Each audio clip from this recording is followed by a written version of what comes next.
میں پھر اکیلا بیٹھ کے کئی بار سوچتا ہوں کہ میں اکیلا پڑھا لکھا بندہ کہاں جاؤں بھائی، کن جاہلوں سے میرا واسطہ پڑا ہوا ہے۔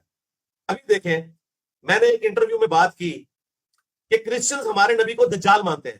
دیکھیں، اگر ایک شخص کرسچن ہے تو وہ میرے نبی کو دجال سمجھ رہا ہے، لیکن مجھے قرآن اجازت دے رہا ہے کہ میں اس کی عورت کے ساتھ شادی کر سکتا ہوں اگر وہ کسی کرسچن کی بیٹی ہے۔ سورۃ المائدہ کی آیت نمبر 5، کس عورت کے ساتھ جو میرے نبی کو دجال سمجھتی ہے، اور اللہ مجھے اجازت دے رہا ہے کہ ان کی عورتوں سے تم نکاح کر سکتے ہو۔ اب کئی کرسچن جو ہے وہ سامنے آ گئے کہ نہیں، ہم تو اینٹی کرائسٹ نہیں کہتے رسول اللہ کو۔ او بھائی، میں اس دجال کانے کی بات نہیں کر رہا ہوں۔ دجال سے مراد ہوتا ہے دھوکہ دینے والا، ٹھیک ہے؟ جس طرح بخاری مسلم میں حدیث ہے، میری امت میں 30 جھوٹے دجال آئیں گے۔ ہم مسلمہ قضاء کو مسلمہ دجال نہیں کہتے، لیکن نبی اسلام نے اسے دجال کہا ہوا ہے، کیونکہ جو نبی نہ ہو اور اپنے آپ کو نبی کلیم کرے تو اسے دجال کہا جاتا ہے، دجل کرنے والا، جھوٹ بولنے والا۔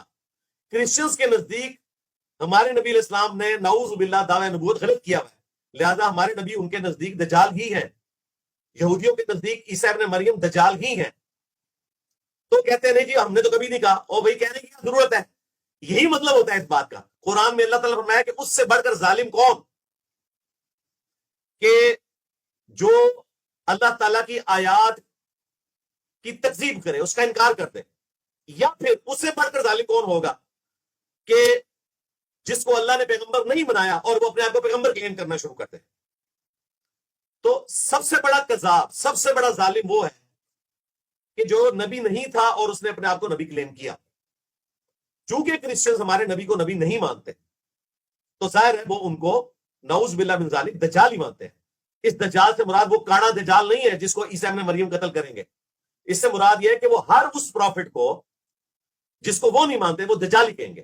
جس طرح یہودی حضرت عیسیٰ ابن مریم کو بھی دجال سمجھتے ہیں اور ہمارے نبی کو بھی۔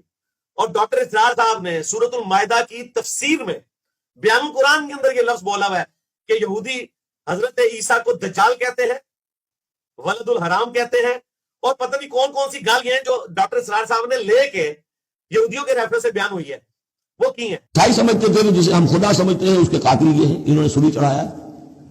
یہودی سمجھتے تھے کہ کافر جو تھا، مرتد جو تھا، جادوگر تھا، ولد الحرام تھا، ولد الزنا تھا، اسے یہ خدا کا بیٹا بنائے پھرتے ہیں۔ اب یہ اس قدر یعنی کنٹراسٹ ہے اتنی ایک دوسرے کے خلاف کہ ان کے اندر کوئی پوائنٹ آف میٹنگ ہے ہی نہیں۔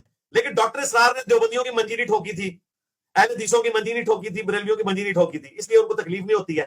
اب دیوبندی، اہل حدیث، بریلوی، ان کو تکلیف مجھ سے اس لیے ہوتی ہے کہ میں نے ان کے فرقے کی منجیری ٹھوک دی ہے، تو یہ وہ باتیں پکڑتے ہیں۔ تو میں یہ زیادہ سے زیادہ کہوں گا کہ میں اکیلا پڑھا لکھا بندہ کہاں جاؤں، کن جاہلوں سے میرا واسطہ پڑ گیا۔ دجال نہیں میں ان کو کہتا، یہ جاہل ہے بیچارے، اگنورینٹ، ٹھیک ہو گیا۔